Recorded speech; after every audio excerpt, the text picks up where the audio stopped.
I'm here with my colleague André Dudemaine. My name is Alexandre Nequado. We have a special guest this week, Simon Bird, who is indigenous language speaker, mostly in Cree language. So, Simon, if you could introduce yourself to our audience.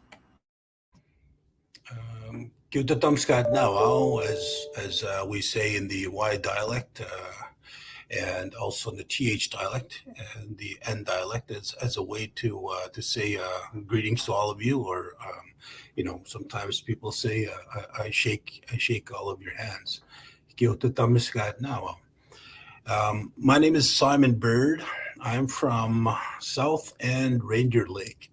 In our language, our community is called Wapatiguchuano, a word morph made from two words to describe the location. As you know, as many people know, our Cree people are very practical. And so the description of our community stems from Wapao, which means narrows. Ipmichuak, there is a current. Wapatiguchuano, the place with the narrows with the current is what my community is called. And it's TH dialect. And I speak TH, Y, and dialect, learning L dialect. And I'm fascinated with Anishinaabe. I strongly believe that our Algonquin languages, especially the Cree dialects, have more in common than differences. And currently, I live out in Ottawa. I have a background in education. I have a Bachelor of Education, a Master's of Education Administration, a Master's in Northern Governance and Development, and I'm slowly working towards a PhD in Indigenous Language Revitalization, as I try to build upon the strength of our people, the value of our language, and empower our Indigenous people. I have had the privilege and the honor to have a political background. I was the fourth vice chief of the Federation of Saskatchewan Indian Nations, as it was once called, a regional organization representing 64 First Nations in Saskatchewan. And with that came a lot of a lot of traveling, a lot of networking, and getting to know folks outside of my community. Building upon my experience in working in different schools, different First Nations. And I've been married for 23 years to my wife from Thunderchild First Nation, who is a Plains Cree community. So, and my claim to fame when it comes to Indigenous language revitalization is I created Cree Simon Says, hashtag Cree Simon Says, is what you can find in groups in Facebook. It's not a public group, and it's not on Instagram or Twitter, and so that makes me an old content creator. As you can see, thank you for sharing. And as the title suggests, fantastic Crees and where you can find them. And so the goal of this Facebook group is really for my selfish benefit. I learn just as much as I try to share, and I'm there to celebrate as much of our language or languages as possible. And again, I firmly believe that we have more in common than we don't. And I've had some good people tell me that what I'm doing to promote the language has sparked an ember of curiosity that's taken their conversations to many great places. So I'll stop there, and I hope that introduction wasn't too long, but I'm ready for any questions that you have. FYI, hashtag Cree Simon Says has been around since 2015. And I could definitely talk a bit more about how it started, but I'm more interested in what you want to talk about today. And I hope that I can lend as much as I can get. Well, with all your experience, all your journey on this Mother Earth, and all the knowledge you have on the language, I would rather say that your introduction was pretty short. And so we are very, very happy and very honored to have you with us today for our casual, friendly conversation. And when we Google Simon Bird, well, we have to add the Cree language. If not, we go to an English actor. But with Simon Bird Cree language, wow, we have, I don't know how many Google entries, a lot. And I saw one where Bruce Lee is speaking Cree. Can you speak about that? And thank you very much for that. Yes, if you do go on YouTube as well and put in Cree Bruce Lee or Cree Star Wars, there's Okay. some good content that comes around. And for any good teacher, you'll notice that the format of the videos that I produce tries to reach a very wide variety of um, that ranges from fluent speakers all the way to people that do not know anything about the language, do not know one word. So, of course, our Cree language is a social language, which is quite the opposite from English. English is a very focused, condensed, modified language that in large part takes away the socializing, spending time describing stories, building that relationship between the speaker and the listener that happens in a lot of our older languages. I've noticed, and the Cree has so much in common with other indigenous languages, and I would say older languages around the world. So the format of Cree Bruce Lee, of course, for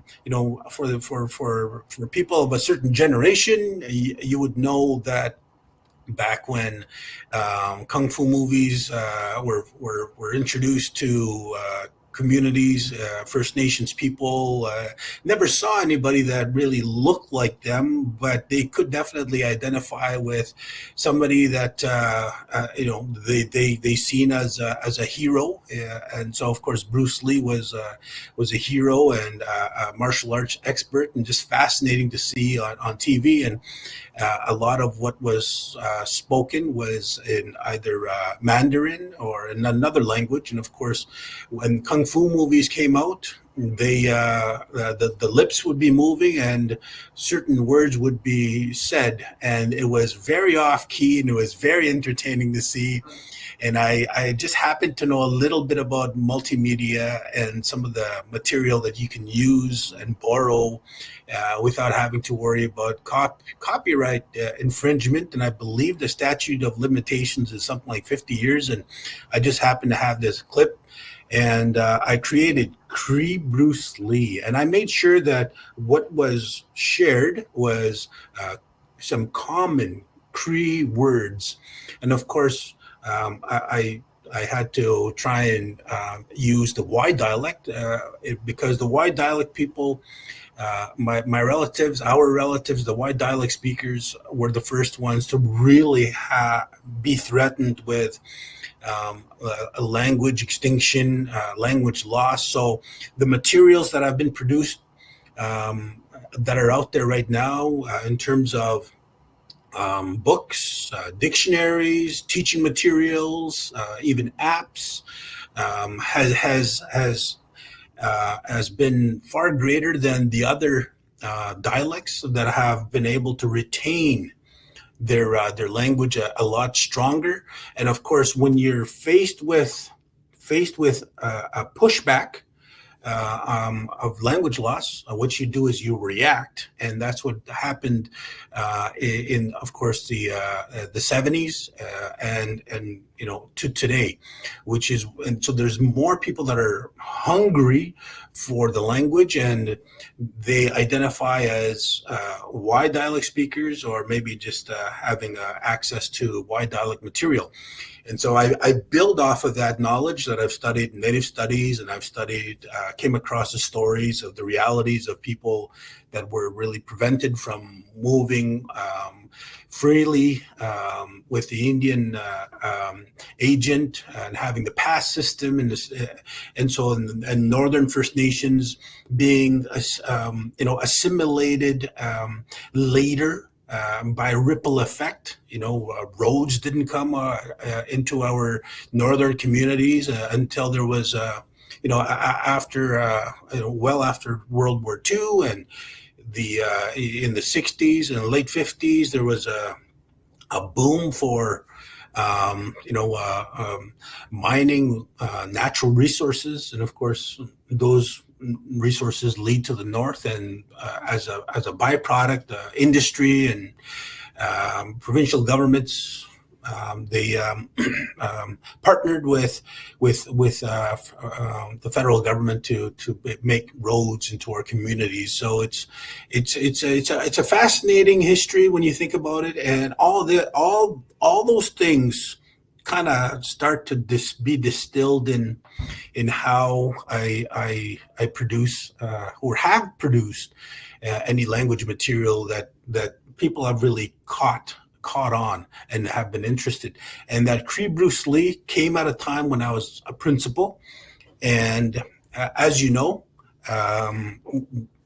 you're around students, and something that people may not realize is the Cree word for a child, awasis, is a very common term across dialects.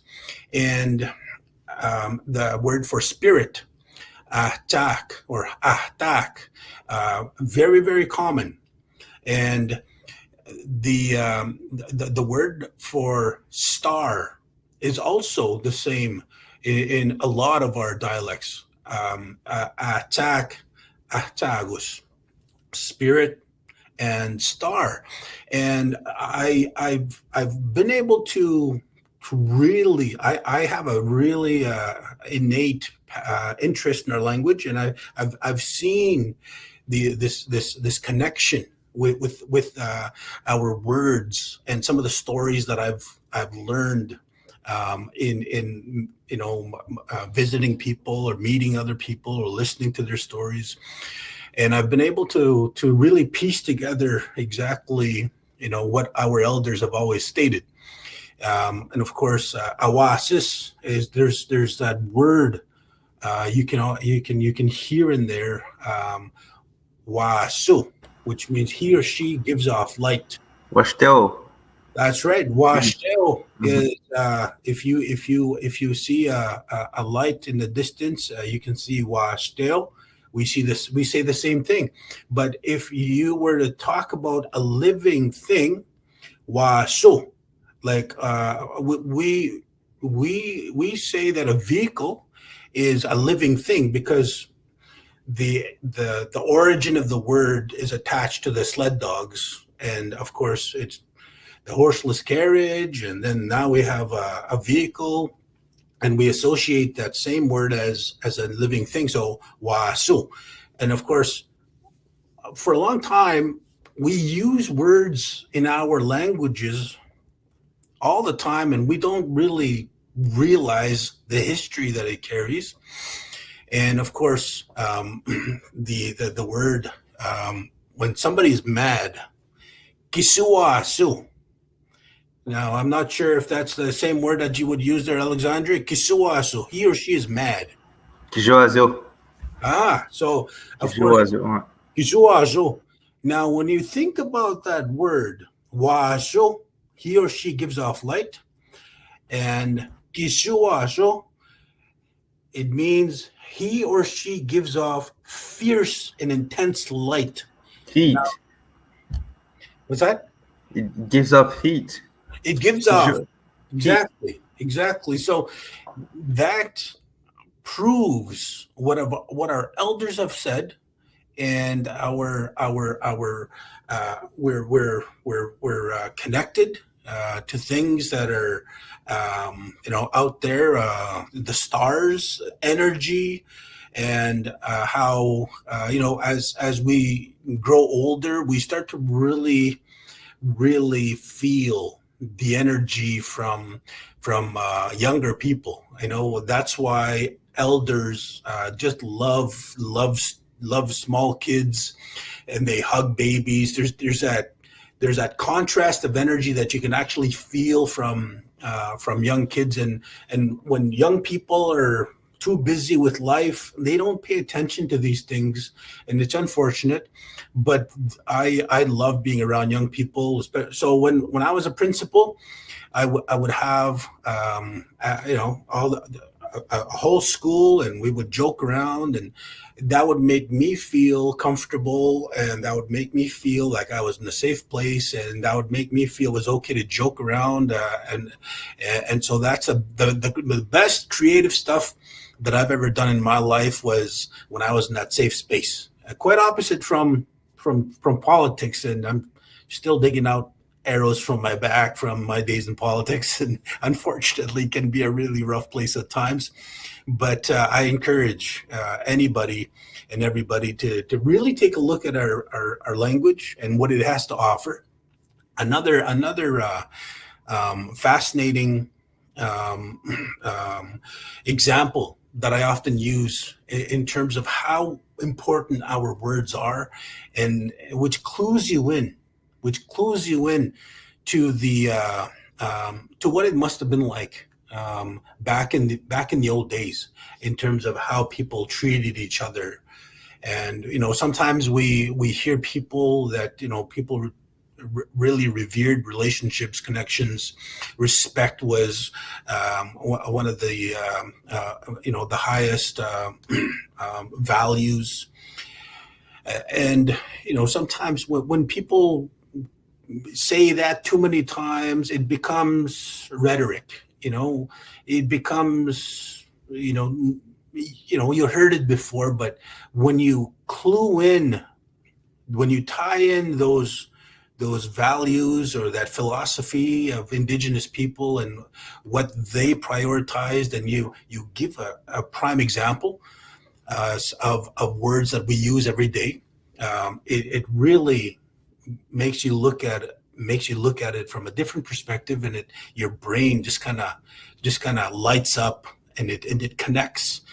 And so that one of those words is the word for boy, napisis.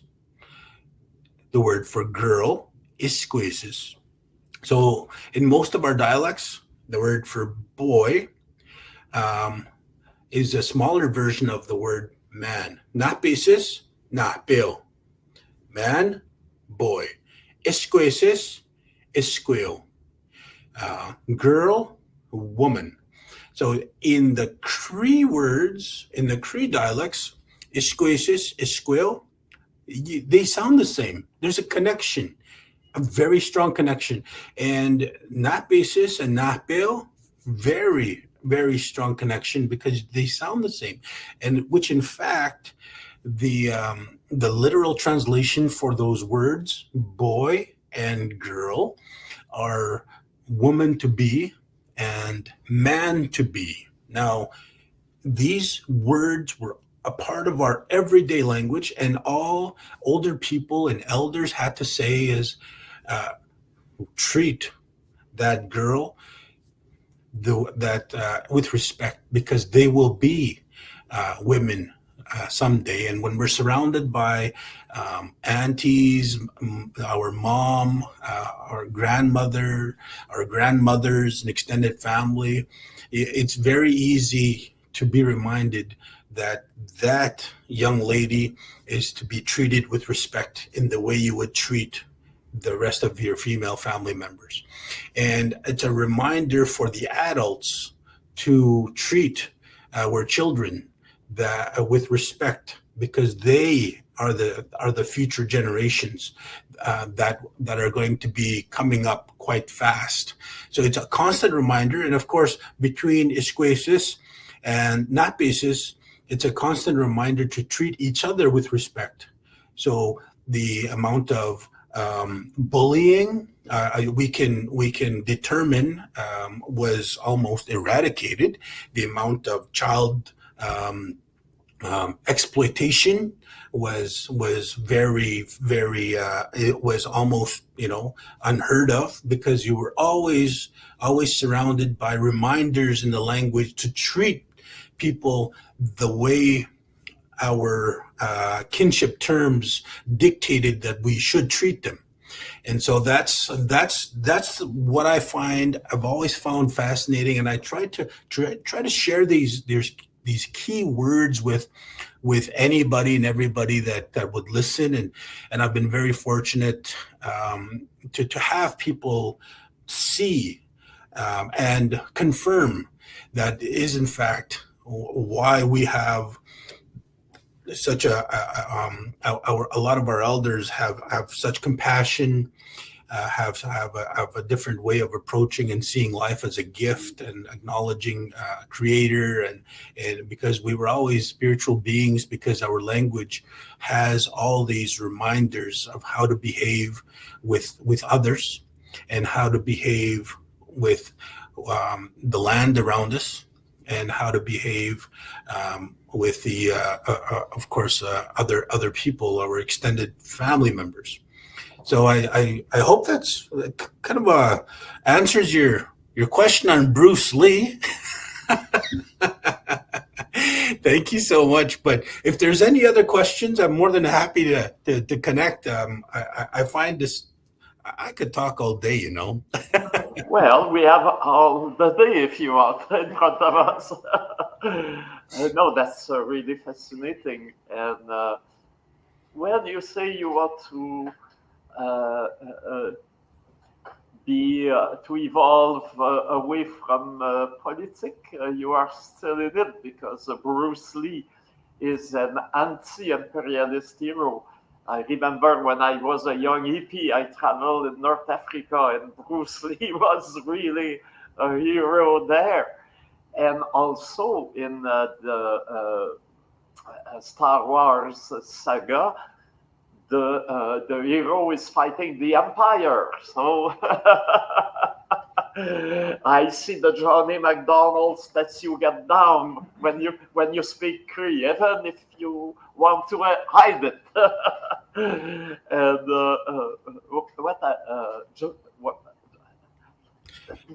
no more kidding. I was just wondering, how come you went to develop all those tools in the internet? Thank you very much. Well,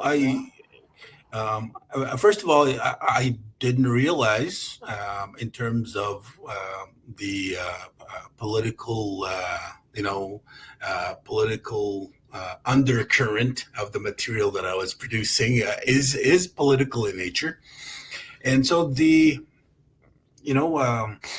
internet has, in many ways, provided a very similar atmosphere of what I know our indigenous people to have had before contact, and it's that freedom to connect in different ways, but also to be very careful and mindful of what you say, because our elders have always warned us that to be mindful of and how powerful our tongue is in terms of the power of words. And so there's a lot of examples. Cancel culture is not new for a lot of our elders, and they know that if we are to not be mindful of our words and who we associate with and how we conduct ourselves in society. There are people that or an entity that will come back at you in a negative way, and that we are to really focus on the best that this world has to offer and the gifts that it has provided. And so, the Cree people, I think, are in large part, very similar to what the internet and what cancel culture and having that freedom to focus on your priorities, because we ended up all over the place. We followed the river system, and if you didn't like your neighbor, you moved in their traditional territory. You moved over here with your family, and then that there's cultural norms that I've seen, and there's a term that I often use, and it's called kiam. Is a lot of people associate that word as a negative term. I think a comparison could be c'est la vie. I know a little bit of French, but I think that term, kiam, is an attitude towards, that life is what it is. But for a lot of people growing up, it also means I don't care. I don't care. And so it is often associated with I don't care. But one of the stories that I do like to share, and why Guillaume is a bit of a philosophy, and I've mentioned at times that it can be comparable to the Chinese emblem of yin and yang, where it's a circle and half of it is black and half of it is yellow. It's all in how you use it.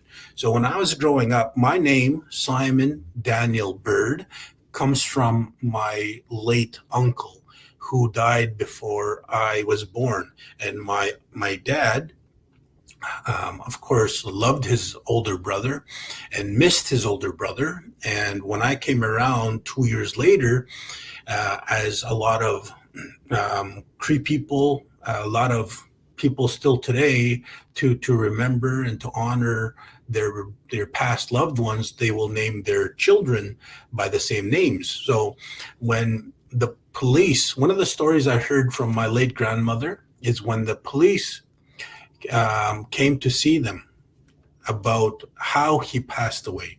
He passed away because there was lots of drinking, and he got into some argument, and there was a whole bunch of young people that beat him up and kicked him in the head one too many times. And when he passed away, the police came to my grandparents and asked, would you like to press charges? And of course, that's a foreign concept for a lot of our people, because my grandmother was born on the trap line in the bush and did not go to school, in residential school. And she passed away in 2019 at, she was over 80 years old. And so this concept of modern justice systems, it was still very much a foreign concept, and based on how our Indigenous people understood that certain things had to be corrected. And so it wasn't an attitude of Kiam that my grandmother took on, but the way I interpret it was a form of, that is sometimes how life goes. And my grandmother shared to the police that no matter what we do, it will not bring back the life of my son. And we did tell my son that he shouldn't have been doing this and he shouldn't have been doing that. So almost like a very, very forgiving attitude. And I know a lot of young people today, and a lot of people that don't have a firm understanding of that philosophy, we'll call it a mentality of victimization, or a mentality of being almost defeated. But it was a real sense of peace that my grandparents had about how life is meant to be, and of course that life is the way it is sometimes. So a lot of these key words that I've heard growing up, and then I've spent many days talking to many people. They've revealed their teachings as I grew older. And when I was growing up, my dad, who is in Cross Lake, Manitoba today, in northern Manitoba, and so it's I believe it's a 11-hour drive, 10-hour drive from my community of South End Reindeer Lake to Cross Lake, Manitoba, and he's racing dogs. He's dog mushing today, and the race will take place today, tomorrow, and Saturday. And so when I was growing up, he was a fisherman, and so that meant that the whole community of about 900 people, the traditional economy in the early 80s was all about commercial fishing using nets. So the whole community would almost shut down. People's homes would be boarded up, and there was only a handful of people left in the community, and they were all very respectful because everybody was kept busy. And the people that were in the community were elders, sick people, or people that, the very few people that didn't have any a role to play out in fish camps. So my role as a young boy was to be in the boat, to watch, to learn. We would be out in the lake by 6:30 in the morning until the sun was at its highest at about 12:30, 1 o'clock. And then I grew up like that. Every summer, my family would go out in the island, no phones, no electricity, all our supplies, and we would live there.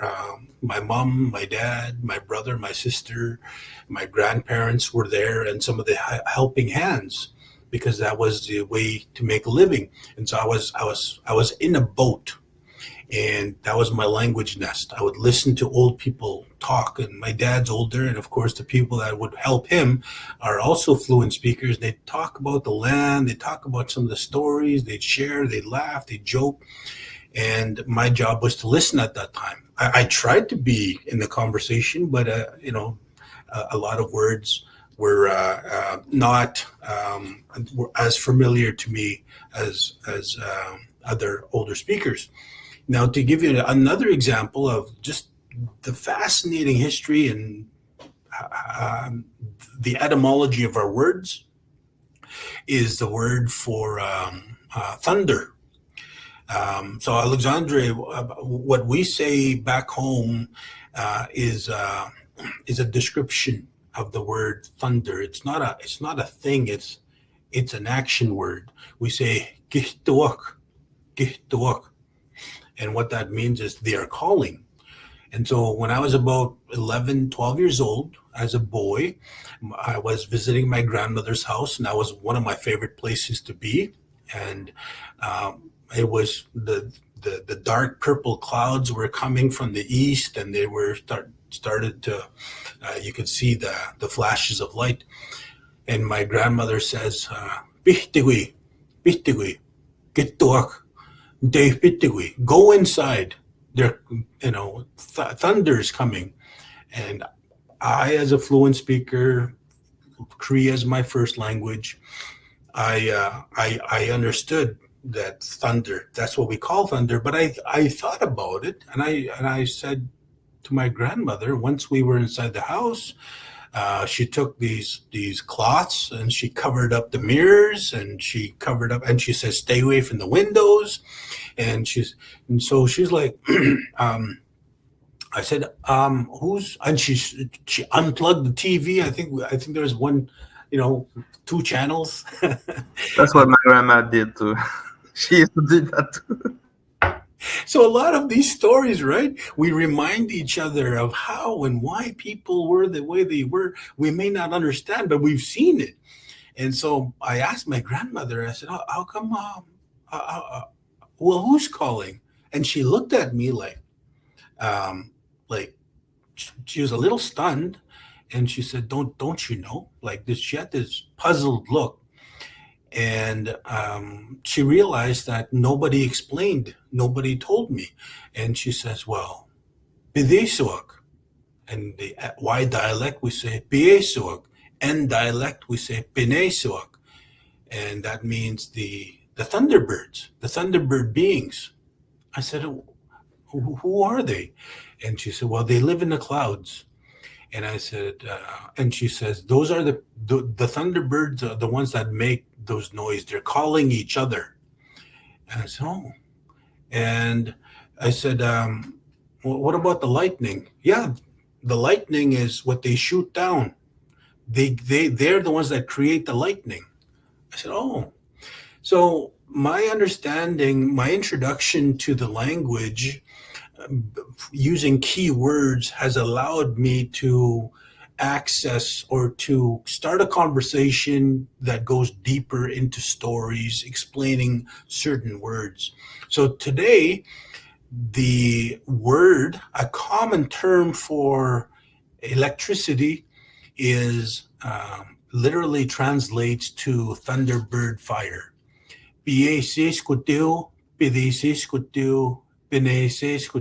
Of course, escuteo is fire, a Thunderbird fire. So, for me, it was fascinating because in my community, our community does not have, it's starting to have, there's some individuals that are starting to do some ceremony, but most of the individuals that do ceremony go to other communities that where those ceremonies to acknowledge the Thunderbird being, to acknowledge grandfather wind, that were our people were told were they were not good. Our people, my community has a church. It has a Catholic church, and it's fair to say that the Catholic Church has been there ever since my community has started to be established. Because before that, our community was always simply almost a stopping ground, a camping ground, a gathering place, because it's the connection between downriver and upriver. And so when fur trading came, that was one of the places that they put a fur trade post, because it was ideal location up the lake or down the river. Is it like a summer camp? Almost, yeah, a summer camp, but people also stayed there all year long.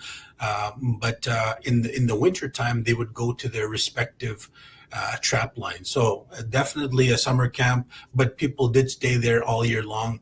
But it wasn't sustainable, because the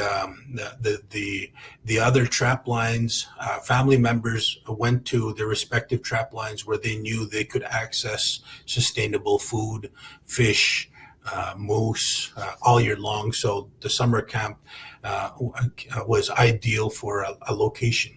So the church and people that would come in preaching, they would tell us ceremonies, drumming, those stories were no good, and that they were associated with bad entities. And so when I was growing up, I had no anything regarding lodges, ceremonies, drumming, singing in the language. The only singing that we heard was church hymns in the language. I still enjoy very much Cree hymns, like Amazing Grace and others, because the language is so it's a beautiful thing because both songs are really associated with a spiritual nature. But anyways, so when I was growing up, nowhere in my community would you see any resemblance, connection to indigenous ways of spirituality. But the language still retained it.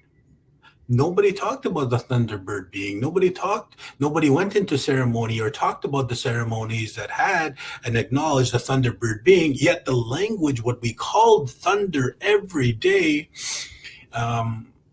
me as a young boy just put the pieces together and had my late grandmother teach me. It was a teachable moment. It was a teaching. And so that, of course, it's such a fascinating thing. And today, through hashtag Cree Simon Says, I introduce things, and people will, all I do is I monitor so people don't make fun of each other for speaking the language. That is a product of assimilation. My grandmother's day, she would always respect the way different people spoke. But in my dad's day, my dad would be first generation on the reserve.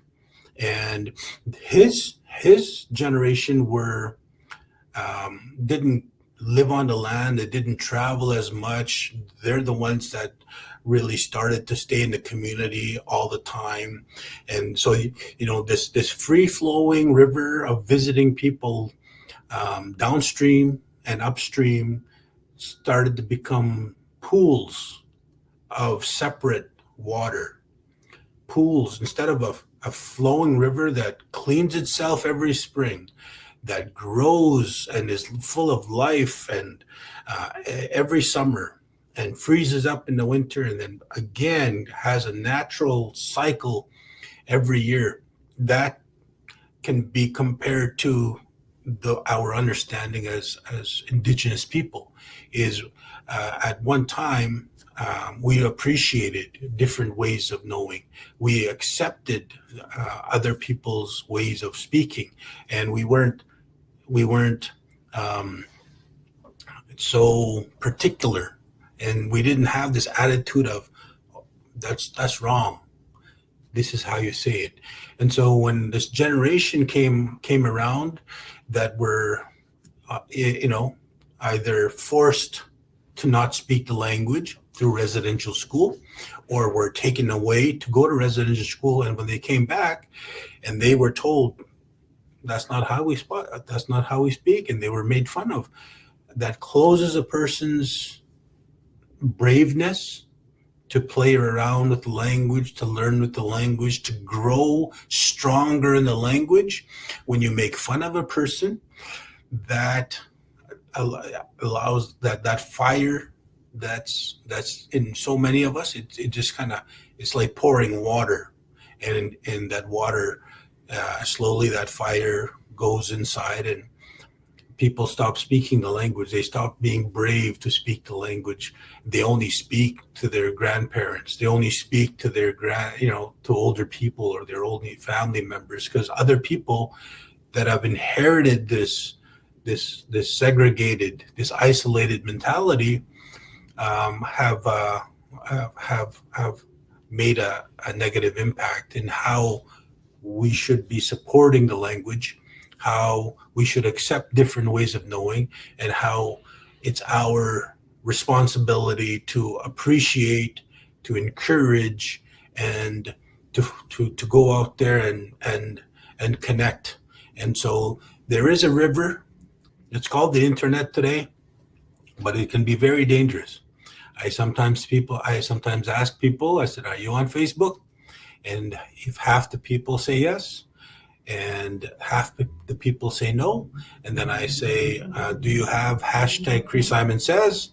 And maybe a quarter of the people will say yes.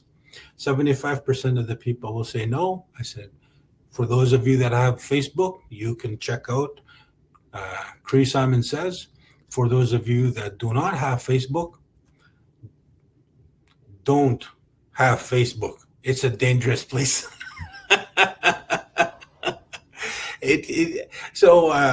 The indigenous language researcher, Candice Gala, from Hawaii, I believe. Today, she's in the University of. She's done some work at the University of Victoria, the place where I'm doing my PhD, and I've quoted her in how she's shared that using social media can be a double-edged sword. So it can be good, but it can also cut you if you're not careful. So, and in my studies, I've learned that technology is only as good as how you use it, and that is true for any tool. Like we can have a book. We can have a book. It can be filled with amazing content, amazing words, old words, but if we don't use it, you might as well give it to somebody else, and it can be very useless. So of course, that's what I also promote other people as I try to share as much as I can. It is a bit of an older platform compared to TikTok, Instagram, Twitter, but I actually like it more. I've tried Twitter, I've tried Instagram, I've tried TikTok, but I find my time, I don't do it full time. I have a job and I have a family, and I already commit anywhere from 1 to 2 hours a day on Facebook, creating content and searching for memes, sometimes watching too many videos. And so, of course, but in the demographics, I don't know if I can share the demographics. I thought I had a presentation here that outlined some of the. You know that you can share if you want to show on your screen. Yes, let's do that. I will share my screen. I see what I want to share. Let's see, where's the share button? Present? Yeah, present. Okay, share screen. Share screen. Entire screen. Oh. Okay. Window. Here we go. Share. I'm not sure if you see this. Are you seeing anything? Yeah. Yes. All right, perfect. So if you take a look at the demographics, I'm not sure if you want to call it analytics, the data. Let's just keep it simple, Simon. Yes, keep it simple. All right. The gender is 72% women, 26.8% men, 14% custom, and the age of the group that has more than 26,000 people on Facebook is around my age. I am in this category here. 35 to 44, 45 to 54, 55 to 64. I can identify with this group because I'm noticing that there are a lot of fluent speakers. Now, if I was to go into TikTok, I would be focusing on this demographic, but I would have to speak less. There would be less interaction. I love that there's a lot of elders that are in this Facebook group, and I love that people are saying, I don't know what this page is about. I was invited because my auntie or my mom or my grandmother or my dad or my uncle shared this group with me. So I absolutely love those reasons why people. Now the insights of course, Canada is the largest group of people that have joined. United States. I don't know of any speakers from Nigeria. But I am very careful. I do think that there are people that do use Facebook groups or social media as a way to um, tap into potential malware. You know, um, I don't want to call it phishing scams, but that does happen. I know it happened. I blocked people from the Philippines, from Indonesia, Nigeria, but I also know that there are some people that have moved there. Our people have moved all over the world, and I also know that the United Kingdom does have some people that follow me, and on a regular basis. So that's also very interesting.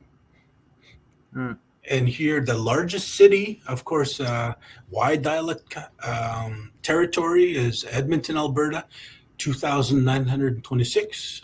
Saskatoon being one of the largest cities in Saskatchewan, Winnipeg, Prince Albert, Regina, Calgary. So this is all very, prairie province focused, which is a lot of our Cree people and the materials that they produce, and the interest stems from the TH dialect, Y dialect, and N dialect territories. And I am fascinated with the R dialect. I am so happy, Alexandre, that we have connected, because when you say we say the same thing too, that makes me happy, because that is my theory from the limited interaction that I've had with L dialect speakers and R dialect speakers. I've heard that the R dialect was everywhere before it disappeared. I could imagine that we could find that in history and why that is, but because our Cree people are always they're gentle, they're respectful, a lot of those R dialect terms would have been adopted into other dialect communities. So we may not identify it as our dialect, but I bet you a lot of the words that we share are within our Cree people across Turtle Island today. So for this one, in the past 60 days, as of February 16, you can see the number of how it's grown, and it continues to go up. And so, of course, during the holidays, it went higher because people have more time to spend on Facebook. So, but it continues to grow, and I'm very happy. I don't promote, but I do continuously engage and ignite conversation. The popular days are on Fridays. I'm not surprised. People want to really take advantage of fun day Fridays. I don't know, but the times I do most of my posting right in the mornings around 6 a.m. because I know that when people wake up. I just want to stop you. Are you still sharing your diapo, your presentation? Yes. I only see your PowerPoint, not the diapo. Yeah, I just shared two slides of the PowerPoint that I had. We only saw one slide. Okay, let me just share that again. My apology. Maybe you can share a whole screen, and then we can see everything in case of you only shared for one screen. Now, can you see? What can you see? Oh, we're seeing your whole PowerPoint. Can you see the total members, popular days, and popular times? Yes. Okay, perfect. Mm-hmm. So that's what I was talking about. And now can you see Oh, there's Cameron, by the way. I know you interviewed him, and Cameron's a fascinating guy. As his story will tell you, that he started to take an interest in the Cree language based on my Facebook site. I take no credit for him being fluent, but I love the fact that he does acknowledge that that interest came from the website that I've shared. And of course, can you see the gender insights in top cities? Yes? No? Oh, what did I do? I don't hear anybody. It seems like you're sharing your comment on ça, the presentation, but we only see the file. So I'm not sure what happens there, but I stopped sharing. Looks like Right. Well, I think we can. We have understood anyway the how you reach a lot of people first, and how influent you can be. When I see some foreign countries, maybe we know that in the Second World War there was code talkers in indigenous language. Maybe some people, if you see people from Ukraine coming to your site, you will understand that they want to have their own Cree code talkers. Maybe they will contact you directly. What I understand also with your method of teaching is particular because usually we understand, and it is said that when you learn a language, you understand a cosmology, a world point of view. You got a lot of insights on people's history. But it is assumed that it comes after you have been trained in the language, but you seems to take the other way, to make the language available through stories, through philosophy, through making obvious the deeper sense of the language. Is it Thank you. the way? Merci. And that's exactly all I want to do is I want people to realize that there is a great depth, a great history, a great enlightenment, and a great value in our language. We just have to make those connections. So thank you. Yeah, whenever I'm learning a new words, like it always says a story about the words. Like when you say like the story about the thunder, I never heard that story before. But for us, thunder we say unimskew, so it doesn't say about the thunder being. We would say unimskew breshish for the thunder being a thunderbird, but I don't think we have legends or stories about these beings. Can you say that? How do you say thunder? I heard Penishish, which is how we say bird in the N dialect. We say Penesis, and of course the TH dialect is Pithesis. Mm-hmm. Y dialect is Paces. But what did you say for thunderbird? Preshish, unimskew preshish. Ominskiu? Unimiskiu. Onimiskiu? Ouais, unimiskiu preshish. Onimiskiu. What does that mean? I think it sounds like that's something that falls on the ground. Boom. Okay. Unimskiu ptishin. Ptishin. It falls on the ground. Yeah, I like the being that falls on the ground. Yeah, I like that, and you should look into that. That might have something to do with maybe lightning or yeah, of course the landing or the noise it might have made. So no, thank you again. Thank you very much. Anyway, I had a question. I forgot about it. It was too interesting. I see that also looking at Bruce Lee, that you have added the subtitles, and then it comes down to the way we write the language, and well, last week in Washington, I met Miche, speakers from Mexico, and I asked him because he was like you, really a fighter for the language, and to be taught, to be seen, to be heard.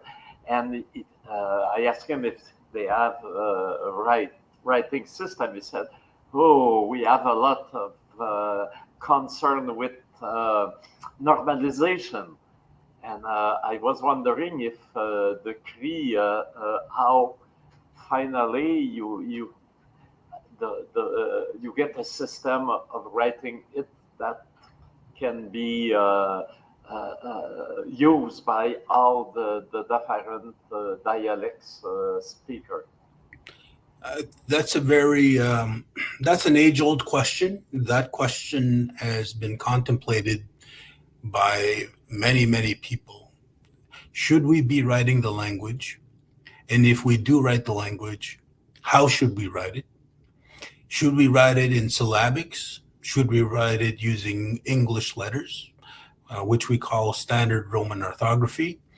And so I have seen in my lifetime the value of adopting a common way of writing. And I do agree that if we do not find ways to capture, if we do not find ways to present the language for future generations, we will start to further distance our selves amongst each other. I believe that our knowledge base is like a jigsaw puzzle, and some of the things that we all should know are with me, and some of them are with Alexandre, and some of them are with André. So I have seen people write, they say, I don't like using English letters, or I don't like using syllabics only. I will use this different way of writing, which is okay. But if you're the only person, or maybe even the only community writing, I think we're missing an opportunity to strengthen the language. Now, one of the things that I also like to share when people say, how do you say goodbye in Cree? And I say, well, there is no word for goodbye, because the word goodbye in English is very final. It's the end. We have no words for the end. We have different ways of saying goodbye, which are farewell terms. We say muestas, which means later. Ki toam kawa pamitin, I will see you later. Or the older people would bless you on your way to your journeys and your travels. And they would say, Manitu kasewimik, Manitu kagitapamik, may the Creator bless you, or may the Creator look after you. Now, if you take a look at the word goodbye and you trace it in history, and back in the days where Shakespeare would use the word goodbye, and how he would speak, he would say, God be with ye, or God be with you. And of course, English over time has really modified and shortened a lot of our words. And instead of saying God be with ye, God be with you, we end up with something that's almost not understood, goodbye.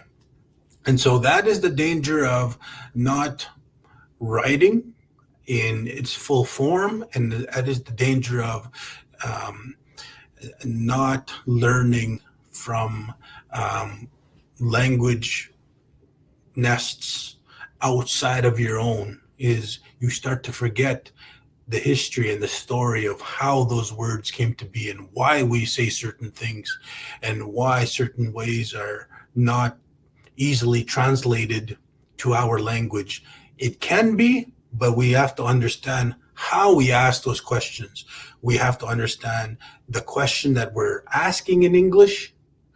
You have to try and understand the word itself, maybe even the history, or maybe, and then you start to think about the language speaker and how they would receive the question. It's like it's mostly like a spectrum for me. There's a word with its meaning, but it can also mean this and this and this. But in French, this doesn't make sense. This word doesn't make sense because they're more like it means something else for them. Exactly. And unless you have a strong command of the French language or even a knowledge of how those words came to be, sometimes you're gonna hit a brick wall, and it's gonna be the translation isn't gonna work. So it's very fascinating, and I have to apologize. I'm gonna have to get ready for my other meeting pretty quick here. But if there's anything else, I hope that I can answer your question in the next 5 or so minutes.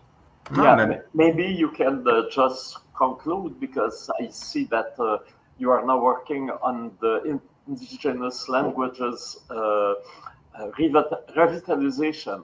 And my question would be, can a language that is losing ground each year since generations and generations, can we take really the way back and have the language used currently again? I don't think it will ever be as strong as it as it once was. I think it is a journey, a personal journey, and a personal commitment for a person to learn the language, and that personal journey will take you to places, to fascinating, very rewarding places, if you continue to ask and wonder and connect with people. But if people simply just want to say everything that they would say in English or in French and back and forth, I think that is the approach that schools have taken. And my background in education tells me that if that fire inside a student is not at home, it is very hard to help it grow in the school. And so I would say that if a community or if a person wants to learn, I think they absolutely can. One of my friends, his name is Stephen Andreas. He works over at Blue Quills and oftentimes works with Kevin Lewis, Dr. Kevin Lewis in Minishtiquin. He's a white man from a farming community, and that studied theology. He was going to be a priest, so he moved to one of our communities, Pelican Narrows, and he spent a couple years with an old man, and in those 2 years he was fluent, and his worldview of the Cree language was so different. He never became a priest. It went the other way around. Another good effect of learning Cree. So thank you very much. You understood we are lazy boys, so you have not let us ask too many questions. You responded it before we asked them. So it was really fantastic to have you with us today. And probably, yes, we can have another podcast because, wow, we have so much to share, and you have so much to teach us. Yeah, yes, I think we need to invite you back for another time because I got so many questions, but I didn't get to ask them. But maybe maybe what's the status of your language in your community? How many people are speaking? Are they very knowledgeable of the language? Can they make poems of the from the language, like something like that? So maybe for another episode, we'll talk about it. Thank you so much. I look forward to it. And Alexandre, thank you for connecting on through social media. And I do notice that when you comment, and I'm very excited to see the R dialect make those connections, and the L dialect and Anishinaabem. When, like I said, I firmly believe that we have more in common than we don't, and everybody carries a small piece of the puzzle of what we are ultimately seeking. So thank you. Yeah, C'est